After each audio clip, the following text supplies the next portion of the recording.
తెలుగు సంబరాల తీయదను అలనాటి రుచుల సరికొత్త రూపం పరంపర స్వీట్స్. జమ్మూ కశ్మీర్లో ఉగ్రముక్కలు సృష్టించిన భీభత్సం అంతా ఇంత కాదు. వద్దన్నా వేడుకున్నా కనుకరించలేదు. వేటాడి వెంటాడి అతి దారుణంగా కాల్చి చంపేశారు. ఉగ్రవాదుల దాడుల్లో ఇప్పటి వరకు 28 మంది చనిపోయినట్లుగా తెలుస్తోంది.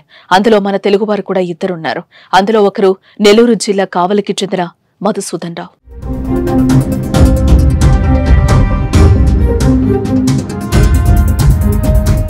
నెల్లూరు జిల్లా కావలికి చెందిన మధుసూదన్ రావు బెంగళూరులో సాఫ్ట్వేర్ గా పనిచేస్తున్నారు. దీంతో అక్కడే మధుసూదన్ కుటుంబం స్థిరపడింది. ఆయనకు భార్య కామాక్షి, కుమారుడు దత్తు, కూతురు మేధ ఉన్నారు.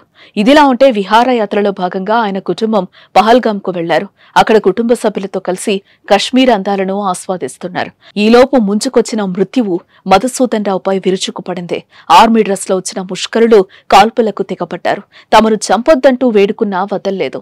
ఈ క్రమంలో మధుసూదన్ రావుకు 42 బుల్లెట్లు తగలడంతో ఆయన అక్కడికక్కడే కుప్పకూలిపోయారు. మరోపక్క భార్య కళ్ల ముందే భర్తను చంపేస్తుంటే ఆ చిన్నారి గుండెలు ఎంతలా తల్లడిల్లిపోయాయో అంటూ పలువురు కన్నీరు పెట్టుకుంటున్నారు. ఇక మధుసూదన్ మృతదేహాన్ని వాళ్ళ సాయంత్రానికి చెన్నై తరలించి అక్కడి నుంచి అర్ధరాత్రికి కావలికి చేరుకోనున్నట్లుగా తెలుస్తోంది. దేశ భద్రతలో ఎన్నో రకాల సూచనలు చేస్తున్నప్పటికీ కూడా ఉగ్రవాదులు పెట్టలేకపోవటం చాలా బాధాకరమైనటువంటి విషయం. ఈ సందర్భంగా భారతదేశానికి సంబంధించినటువంటి 27 మందిని కోల్పోయిన సందర్భంలో దీన్ని మనం ఖండించాల్సినటువంటి సమయం.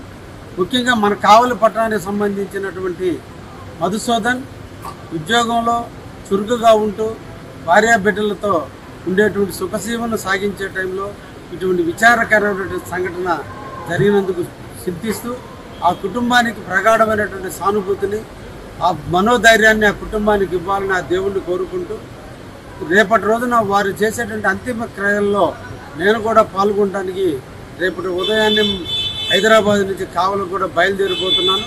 తప్పకుండా ఆ కుటుంబాన్ని అన్ని విధాలు ఆదుకునే దాంట్లో ప్రభుత్వ పరంగా అన్ని విధాల సహాయ సహకారాలు అందించే దాంట్లో ముందుంటామని ఆ కుటుంబానికి ప్రగాఢమైన సానుభూతిని తెలియజేస్తూ మన అందరం కావలి ప్రజలు ముక్త కంఠంతో ఆ కుటుంబానికి ధైర్యాన్ని ఇవ్వాలని, అందరం కూడా సంఘటితంగా పోరాడాలని, ఆ కుటుంబానికి మనోధైర్యం ఇచ్చేందుకు అందరూ కూడా రేపటి అంతిమ యాత్రకు పాల్గొనండి అని చెప్పి కావలి వాసులందరినీ కూడా కోరుకుంటున్నాం.